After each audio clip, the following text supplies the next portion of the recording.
Finally, Pope Francis breaks his strange silence on the Dobbs decision to overturn Roe v. Wade. But what did he actually say? And more importantly, what didn't he say?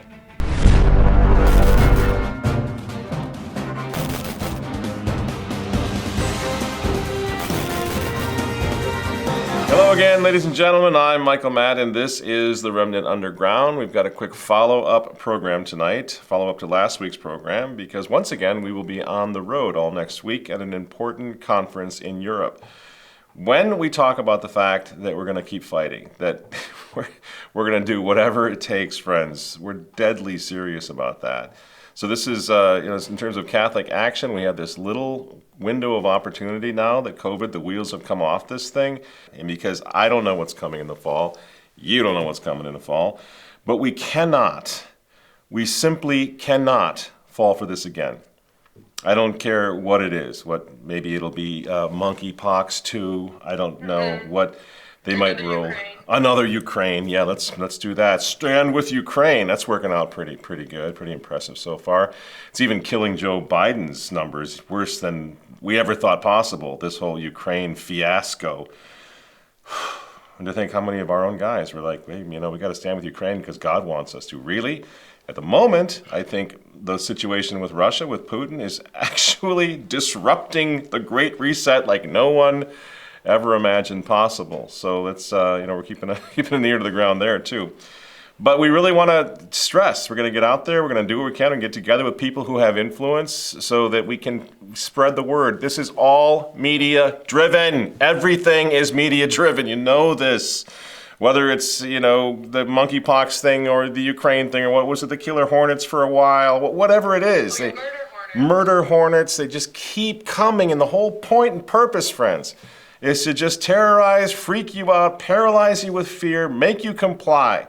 And we simply have to make sure that never happens again. So my friend Dr. John Rao has thrown together once again his Roman Forum in Italy, and I'm going to go to that because the clans are uniting with some very interesting and very influential people to try to do everything we possibly can to make sure they're not able to at least easily do this again to people, to us, to anyone.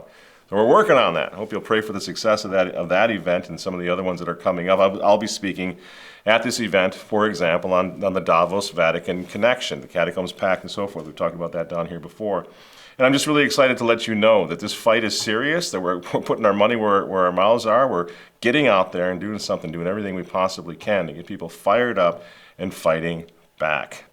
So to the follow-up, let's follow up on last week's program, at which time I noted, as everyone was noting, that Pope Francis still had not broken his most bizarre, well, maybe not bizarre, silence, given that it's Francis. Don't expect much more from him. But at that point, he had not broken his silence on the Dobbs decision, overturning Roe v. Wade, which is a shocking thing that literally shocked the world. And so the fight, the pushback, the outrage that echoed all around the world with Pope Francis simply not saying a word, just like he didn't say a word about vegan. I'll say not one word about that. Well, he was trying the same little game when it came to overturning Roe, and the world got ticked off, especially the Catholic world. They had enough of Francis. Remember me saying that? And Francis acted. So he comes out in a little bit of a panic, and he gives a 90-minute interview to Reuters Vatican correspondent Philip Pulella, in which he says, the Pope said that he respects the court's decision to overturn the landmark 1973 ruling, which of course imposed abortion on all 50 states. The pontiff respects their decision, but he cannot speak about it because he doesn't quite have enough information to speak from a juridical point of view, says the Pope. Well, of course not. After all, who is he to judge? But he does respect the decision of the Supreme Court. Isn't that fantastic? He respects it, which sounds a little bit like what people say nowadays when you might, you respect somebody's opinion, but you totally disagree with it, right? I respect your point of view, just don't agree with it. I respect your right to speak out against gun control, but I just disagree, right? Francis respects the court's decision. What does this mean? What's he talking about? He did gently restate his opposition to abortion.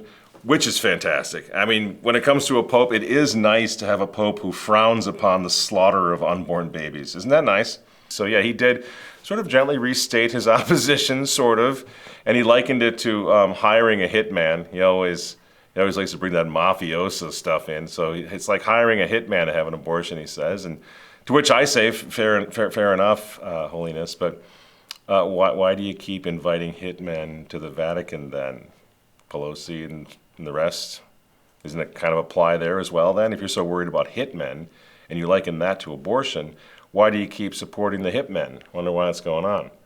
Because then he comes out and he asks the next question to the Reuters guy in his really kind of lame Jesuitical way. I mean, it used to be that if you were Jesuitical, you were brilliant and you could really outwit people. The Jesuitical way has become clumsy and stupid and obvious because they're modern Jesuits. But in his little Jesuitical way, Francis, really kind of ends this whole discussion when he asks the Reuters interview, is it legitimate? Is it right to eliminate a human life to resolve a problem? That's what I call guts poping. I ask you, is it right? Is it legitimate? Is it any way to resolve a problem?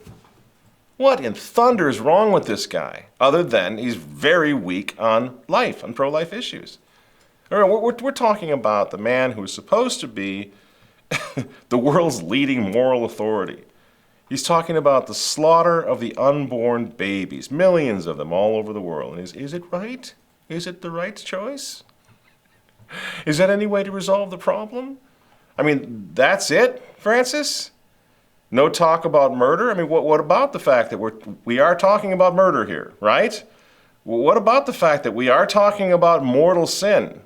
What about the crime before God? Abortion is a crime before God, before man, before nature. What about any of that? What about the dead babies, Francis? Is it right? Is this any way to solve a problem?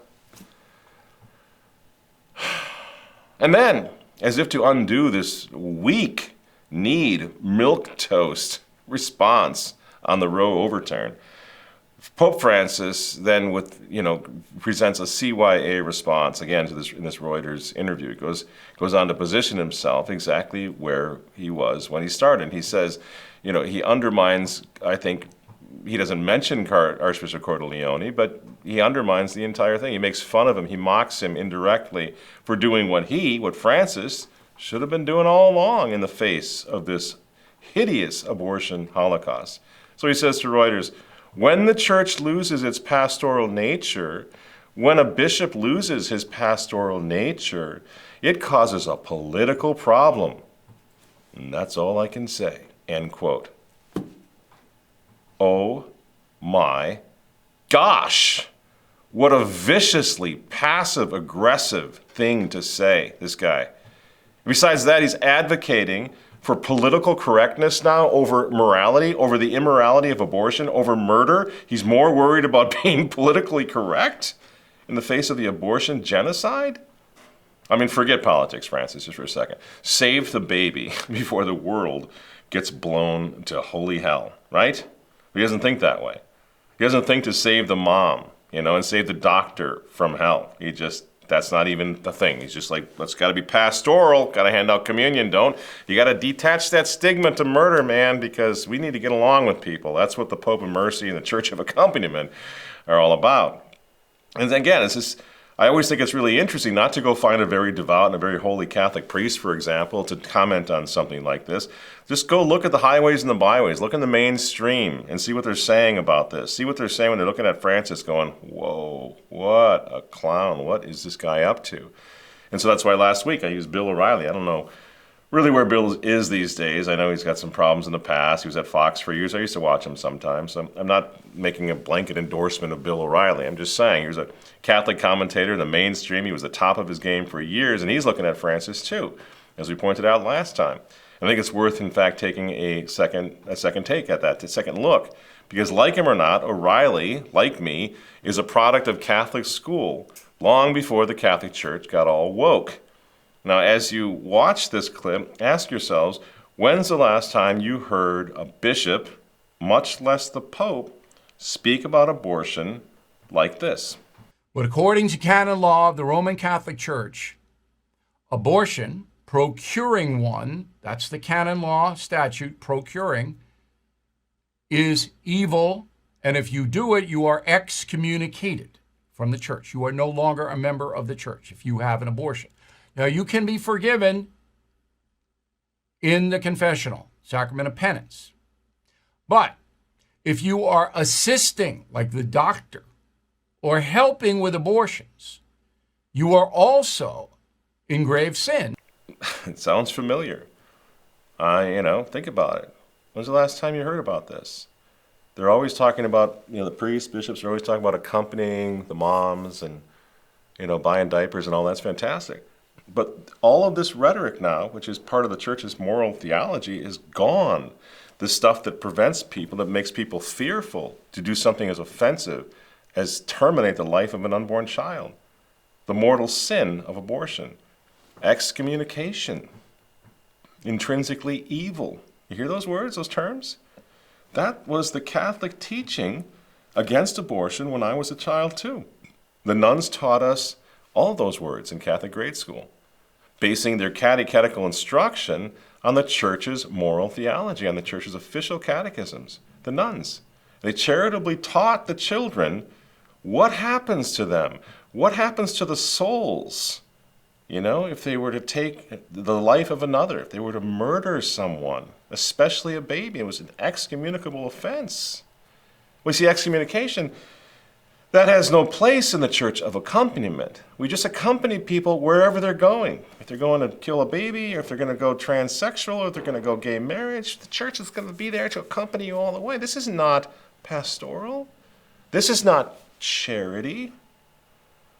And the teaching that O'Reilly's talking about, that teaching stuck with people all of their lives, and they tended to guide themselves by that. It's called fear of God in the good sense.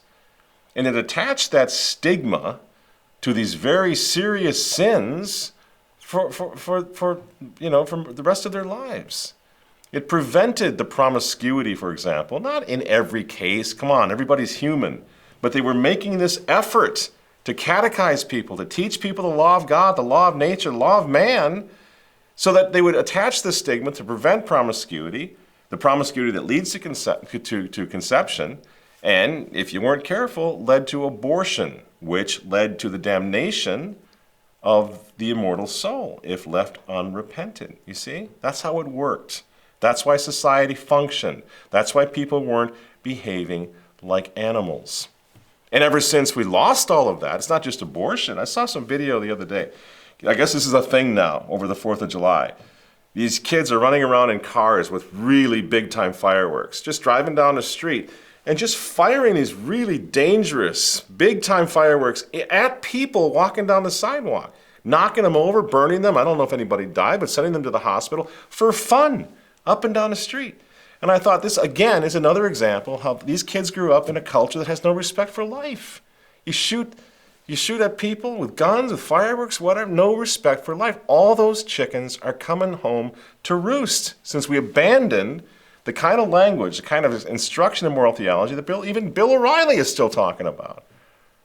And I don't want to hear this thing like, oh, you're going to lock the woman into having to have the baby, huh? It's going to force her to have that. No. There was no difference in the moral theology between men and women.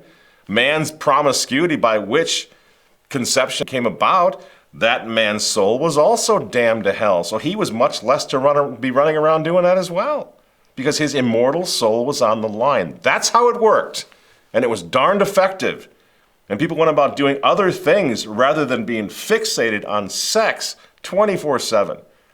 That's what's going on here. And how did we go from that to Francis?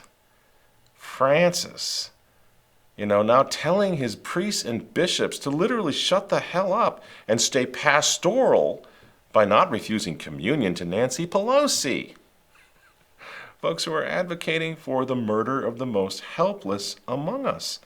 What happened to the Pope? What happened to the... Well, we know what happened in the Catholic Church. Vatican II happened. The spirit of the council happened. which Francis says we all must embrace now if we want to be in full communion with him. Yet the reality is, when it comes to moral theology, when it comes to abortion, there is absolutely nothing more pastoral than telling people the truth, which I've been saying down here forever. There's absolutely nothing more pastoral, loving, and charitable than to tell people who are homosexuals, to tell them the truth about what the Catholic Church teaches about that, based on biblical teaching. What happens to people in that lifestyle? That's charity. You don't accompany people to hell by refusing to tell them the truth. You know, there's nothing less pastoral than hiding the truth from sinners so that you can stay popular with your friends. In Francis's case, with his globalist loser friends. And I'm so glad that those nuns which were continuing the teaching that had existed in the church for thousands of years, that they didn't have Francis's merciful take on charity and accompaniment when it came to my little, when I was in grade school. That they were charitable, kind, good enough to teach me the truth, to at least give me a fighting chance to do what's right, to save my soul, to live a happy and fruitful life with an ordered understanding of sexuality. Thank God for the penguins, because they were good, and they were charitable, loving, and pastoral. Francis hates it all. And his thing is not merciful. His thing is pride. What he wants is prideful. His thing is not pastoral. It's a violation of Christian charity to do what he's doing. And everyone knows it now, even folks in the mainstream looking on from afar, or maybe not so far. I've shown you the clips of the last few shows. Newsmax last week. I mean, who would have thought? This guy from Newsmax, I can't think of his name, Chris something or other. I don't see him on a regular basis, but he made a fantastic point, worth repeating, at least in part, and a courageous point to say, you know what? We can't keep our mouths shut about Francis anymore. And so this is what he said. In this Catholic's opinion, Rome and Pope Francis have lost teaching authority with this move, a move I believe is worthy of Judas Iscariot. The wheels are completely fallen off the little Francis go-kart and his revolution to change the church forever. Everybody's done, like this fellow from Sky News. This Pope seems intent on trolling conservatives and trolling traditional Catholic. He seems intent on doing everything possible to drive them out, following these woke agendas. And now there's Trump out there, again, doing what Francis should be doing, and that's praising the Dobbs decision to do something about the abortion holocaust. Right from the United States Supreme Court, yesterday the court handed down a victory for the Constitution, a victory for the rule of law, and above all, a victory for life. This breakthrough is the answer to the prayers of millions and millions of people, and these prayers have gone on for decades. For decades and decades they've been praying, and now those prayers have been answered to the generations of Americans in the pro-life movement, as well as countless constitutional conservatives. Your boundless love, sacrifice, and devotion has finally been rewarded in full. Congratulations. And on it goes. Everywhere you look right now, people are done. And that's the main point of this program. I remind you, no matter what, when people start seeing through the revolutionaries like they're seeing through them right now, from Schwab to Francis, it means that we have a much greater obligation to continue to fight harder than ever, to go out, leave the trenches, go out into no man's land, and fight like hell, because these guys are failing. One final example is this Brazilian president, Bolsonaro. I don't know that much about him. We've followed him over the years, hopefully, and he says some good things. And again, not endorsing him completely. But look how quickly he is to come out and endorse, praise, and support the Supreme Court decision. For instance, when the U.S. Supreme Court recently changed its understanding and ruling on abortion, the left wing in Brazil did not like that. We did like the new stance taken by the U.S. Supreme Court because we defend life from its very conception. But not so among the left-wing people in Lula. Lula and the left wing, they often say that abortion is a matter of public health, and it is the woman that should decide. We believe that the life that has been given to a woman does not belong to the woman. And that is a stance espoused by our religion. What's my point? My point is that all across the world, people of a conservative bent, people who are looking to the old normal, looking to sort of restore some sanity to the world that's in total chaos right now, they had no problem commenting and even praising the stunning overturning of Roe. But Francis, who is an absolute globalist, as we talked about last time, on the other side of all this, he offers no encouragement to the pro-life movement at all. In fact, he says he can't really comment. He doesn't have enough information, certainly not from a juridical point of view, blah, blah, blah. And then he goes right ahead in the very same interview and ridicules Archbishop Cordileone for not being pastoral. Thank God, friends, that politicians, bishops, regular folks, priests are seeing through this. You want to check out this link below, this letter to Pope Francis, which I know has been on the internet, but it's on our site now, remnantnewspaper.com. Don't forget to visit remnantnewspaper.com. New content goes up constantly. And one of them was this incredibly encouraging letter to Pope Francis from an Abbe Javier Gebnu, I guess his name is, July 1st, 2022. I'll just put that on the screen so you can reference it yourself. It's a very, very powerful, powerful statement in which this priest says to the Pope now. Again, this goes back to what we were talking about last week. Yeah, it's hard as a Catholic to have to resist Peter to his face, as St. Paul resisted Pope Peter to his face, but it has to happen. We have to do this. And so this priest, he says, Holy Father, he says, let me tell you that you have failed in your duty of priestly, episcopal, and papal sanctity, and that you have propagated heresies and gravely injured good morals. This again comes from a Catholic priest in good standing. He can no longer observe silence in the face of this, and neither can we. And the thing is, friends, the more that we see of this, and that's why I wanted to just, on a short follow-up tonight, just again, point back to the people in powerful positions and in not so powerful positions in the church and out of the church who are standing up. They're all part of this whole clans movement where the momentum is gaining. It's growing every single day. So don't give up hope, even though sometimes we've got to slog through some depressing things, facts of what's going on. Don't give up hope. Don't become discouraged. Don't think it's all over. Francis right now, just like Klaus Schwab, has very, very few friends, certainly among practicing Catholics, certainly among evangelical Christians. Everybody is done with him. And this is good. This shows us the hand of God, that God works through his people, that God is inspiring us and giving us the grace and the courage to do what we don't want to do, to stand up against even the leaders of our own Christian community, of our own church. You know, Francis's approval rating right now is, especially among practicing Catholics, is lower than Joey Biden's. This, again, is proof. We're dealing with flesh and blood here, people that fail, people that are failing. The more of us out there speaking against, the better the chances are they will fail completely, so keep it up.